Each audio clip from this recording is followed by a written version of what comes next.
Good morning, students. Welcome to the video session of computer science. In our previous session, we discussed about different types of network like LAN, MAN, and WAN, and various topologies like bus, star, ring, mesh, and tree. And now, in our today's session, we will start with various networking devices like modem, Ethernet card, network router, repeater, hub, switch, RJ45, gateway, and bridge. And we will discuss each and every one in detail. So let's move on our first topic, modem. Modem is somewhat a more interesting network device in our daily life. Modem समझने से पहले बच्चे आपको पता होना चाहिए signals के बारे में. Basically modem stands for modulator and demodulator. इससे पहले आपको ये समझना होगा कि सिग्नल्स क्या होते हैं. Analogue signals and digital signals, ये दो के बारे में आपको पता होना चाहिए. देखिए बेटे, जो भी कॉन्टिन्यूस सिग्नल्स होंगे, जैसे कि आप में फॉर एग्जांपल आप ले लीजिए, आपकी पल्स होगी, पल्स रेट हो गया आपका कॉन्टिन्यूस सिग्नल है. इन शॉर्ट हम ये भी कह सकते हैं कोई भी वायर जब कुछ सिग्नल कैरी करती है, टेलीफोन लाइन से हम एग्जांपल लेंगे. टेलीफोन लाइन जो हमारी हैं वो हमारे कॉन्टिन्यूस सिग्नल्स कैरी करती हैं, वो एनालॉग सिग्नल्स हैं. और जो हमारा कंप्यूटर है, आप समझते हैं कंप्यूटर में से क्या समझता है, हमारा बाइनरी डेटा समझता है और डिजिटल डेटा के फॉर्म में समझता है. तो ये जो प्रोसेस होता है कन्वर्जन का, हमें जब भी हम नेटवर्किंग करना चाहते हैं, हमें इंटरनेट कनेक्शन चाहिए. आपने देखा होगा जब भी आप इंटरनेट लगाते हैं घर पे, तो आपके घर में जो इंटरनेट कनेक्शन होता है थ्रू अ वायर ही आपके घर में आता है. जो भी वायर यूज्ड होगी आपके इंटरनेट को लाने के लिए, वो हमेशा एनालॉग सिग्नल को कैरी करेगी. बट आपका कंप्यूटर जो होगा वो आपका डिजिटल डेटा को अंडरस्टैंड करता है, जो कि 1 और 0 के फॉर्म में होता है. तो आपको एक डिवाइस चाहिए होती है जो इस सिग्नल को कन्वर्ट करे. आपको एक डिवाइस चाहिए जो आपके एनालॉग सिग्नल को कन्वर्ट करके डिजिटल में कन्वर्ट करे एंड वाइस वर्सा. ये काम हमारा मॉडम करते हैं. दैट्स वाई आपको एक मॉडम चाहिए. अगर आपको इंटरनेट कनेक्ट कर नेटवर्किंग करनी है, आपको एक मॉडम चाहिए. Then comes ethernet card. Ethernet card are also known as network interface cards. ये बेसिकली क्या कार्ड है, ये इनका काम क्या है, जब भी आप network to transmit data from the network to your computer, आपको अगर आपके कंप्यूटर पे ट्रांसमिट करें नेटवर्क से, तो इथरनेट कार्ड भी आपको डालने पड़ेंगे. और बेसिकली जो कार्ड्स होते हैं इन्हें आपको इंसर्ट करना पड़ता है पीसीआई एक्सपेंशन स्लॉट पे कंप्यूटर पे. Now comes network router. अब रूटर हमारी नेटवर्क डिवाइस है जो क्या करती है, आपके ट्रैफिक को रूट करती है from one two other network. अब यहाँ आप ट्रैफिक वर्ड ही सुन रहे हैं. ट्रैफिक का मतलब यहाँ पे क्या है, जब बहुत सारा डेटा इकट्ठा हो जाए एक जगह पे, जैसे आप ट्रांसमिट कर रहे हो डेटा को, जब एक साथ डेटा एक जगह पे होल्ड हो जाए, हमसे ट्रैफिक टर्म यूज़ करते हैं. तो रूटर का काम क्या होता है, जो भी कोई ट्रैफिक बन गया एक जगह पे, बहुत सारा इकट्ठा हो गया, तो उसे एक रास्ता दिखाना, रूट दिखाना है कि किस तरफ उसको डायरेक्ट करे अपनी तरफ. आप देख, जैसे आप क्या करते हैं, आप नॉर्मल कहीं जाते हैं तो ट्रैफिक पुलिस जो होती है वो क्या करती है, उनका भी यही काम होता है डायरेक्शंस देना कि किस तरफ कौन मूव करे. In the same way router का भी यही काम है, डेटा को किस तरफ रूट करना है और बेस्ट वे में उसको रूट करना, रूटर का ये काम है. Then come repeaters. अब रिपीटर भी एक इलेक्ट्रॉनिक डिवाइस है जो सिग्नल्स को एम्पलीफाई करती है. एम्पलीफाई का यहाँ मतलब ये है कि इन केस आपका सिग्नल वीक हो जाता है, थोड़ा सिग्नल को बढ़ाना. जैसे अब घर पे भी आप लोग क्या करते हैं, म्यूजिक सिस्टम यूज़ करते हैं, आप लोग वूफर यूज़ करते हैं उसके लिए.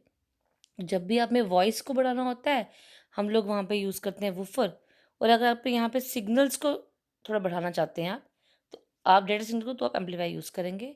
हम ये भी कह सकते हैं कि जो रिपीटर है वो एक डिवाइस है जो सिग्नल को रिसीव करती है और उसे रीट्रांसमिट करती है एट ए हायर लेवल और higher power, so that signal can cover longer distances. यहाँ बेटा हमने एक एग्जांपल दिया आपको. For example inside a college campus, एक कॉलेज कैंपस के अंदर ही आपका जो हॉस्टल है वो थोड़ा मेन कॉलेज कैंपस से थोड़ा दूर है, जहाँ पे आईएसपी लाइन्स आ रही है, इंटरनेट की लाइन आ रही है.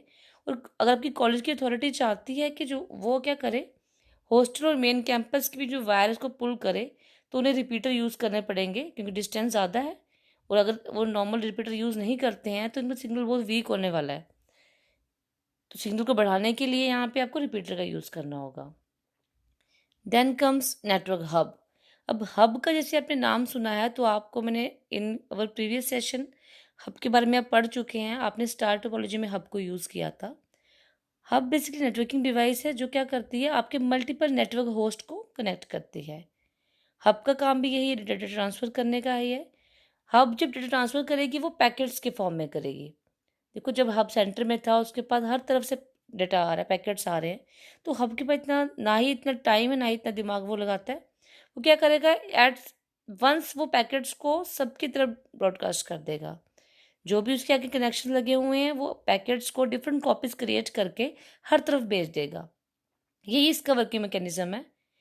That's why it is not so secure and safe. More over data packet को कॉपी करना, और जब वो एक पैकेट की मल्टीपल कॉपीज क्रिएट करता है, इससे वो एक बहुत ही स्लोअर प्रोसेस हो जाता है एक तरह से। Then come network switch.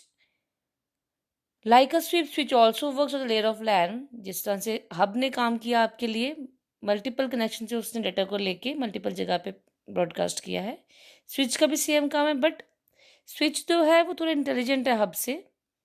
Switch जो टेक्निक फॉलो करता है वो filter and forwarding technique follow करता है डेटा ट्रांसमिट के लिए। इसका मतलब क्या है, डेटा जब आ जाएगा उसके पास तो वहाँ पहले देखेगा डेटा किसके लिए आया है, तो सिर्फ उसी इंटरफेस डेटा को मूव करेगा जिसके लिए डेटा आया है, वो हर तरफ डेटा ट्रांसमिट नहीं करेगा। इसीलिए इंटेलिजेंट भी है। That's why it is also costlier than hub. Then comes RJ45।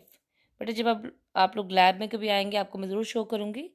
ये basically connector commonly use with networking. जब भी आपने इंटरनेट यूज़ करना है तो ये वायर आपको एक लगानी पड़ती है कंप्यूटर में, सीपीयू में पोर्ट में आपको ये RJ45 वायर लगानी पड़ती है। ये कनेक्टर होता है, नेटवर्किंग के लिए यूज़ होगा। 45 का सिंपली मतलब ये है कि नंबर ऑफ स्टैंडर्ड उसका 45 है। इसमें क्या 8 पिन्स होती हैं, और RJ45 केबल के अंदर 8 सेपरेट वायर्स होंगे हर पिन्स के लिए। ये डायग्राम भी शो की गई है। देन इथरनेट एक टर्म यूज़ की हमने। अब इथरनेट कार्ड के बारे में पहले पढ़ चुके हैं आप, बट यहाँ जो आप इथरनेट टर्म देख रहे हैं इट इज़ बेसिकली एक टेक्नोलॉजी है जो कि लैन फॉलो करती है। अभी आगे मैं आपको फिर पढ़ाऊंगी। रिंग टोपोलॉजी होती है वो अलग प्रोटोकॉल फॉलो करती है। प्रोटोकॉल वर्ड भी आप पढ़ चुके हैं, बट आप कभी हम नेक्स्ट सेशन में इसके बारे में डिटेल में पढ़ेंगे। फिलहाल अब इतना देख लें कि प्रोटोकॉल का मतलब क्या होता है, सेट ऑफ रूल्स। और जो भी आप नेटवर्किंग में होते हैं आपको कुछ रूल्स को फॉलो करना पड़ता है, उसे हम प्रोटोकॉल कहते हैं। फिलहाल इतना आप याद रखें कि अगर आपको लैन में नेटवर्किंग कर रहे हैं आप, तो आप जो प्रोटोकॉल फॉलो करेंगे वो इथरनेट है। Then comes gateway. अब गेटवे जिसका नाम से पता चल रहा है आपको गेटवे, तो ये एक गेट ही एक्ट कर रहा है दो नेटवर्क्स के बीच में। ये आपको याद रखना है। नेटवर्क की टाइप आप ऑलरेडी पढ़ चुके हैं, लैन मैन वैन। कुछ डिवाइसेस ऐसी हैं जो दो लैन को कनेक्ट करेंगी, दो मैन को करेंगी, बट जो हमारा गेटवे है ये एक ओनली ऐसी डिवाइस है जो आपके दो डी सिमिलर नेटवर्क्स को कनेक्ट कर सकती है। डी सिमिलर का मतलब है अगर एक लैन को एक मैन से कनेक्ट करना है तो आप गेटवे यूज़ कर सकते हैं। ये एक रूट जो गेटवे बेसिकली एक डिवाइस है, it may be A router, firewall, server, कुछ भी हो सकता है device.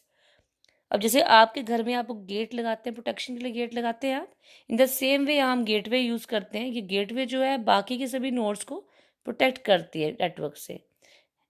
It is also node itself. Then come bridge. अब ब्रिज की टर्म का मीनिंग भी पता ही है। जैसे आप ब्रिज देखते हैं, रोड पर ब्रिज, फ्लाईओवर ब्रिज बने होते हैं। जैसे ब्रिज एक डिवाइस है जो क्या करते हैं, जो भी पैकेट्स मूव कर रहे हैं नेटवर्क सेगमेंट्स के बीच में मूव कर रहे हैं, ये उन्हें कनेक्ट भी करते हैं और पास भी करते हैं। कम्युनिकेशन प्रोटोकॉल सेम यूज़ कर रहे हैं ये। और डेटा को अच्छे से ट्रांसमिट करने के लिए ये क्या करते हैं, सिग्नल्स को मैग्नीफाई कर सकते हैं, दैट मीन बढ़ा सकते हैं।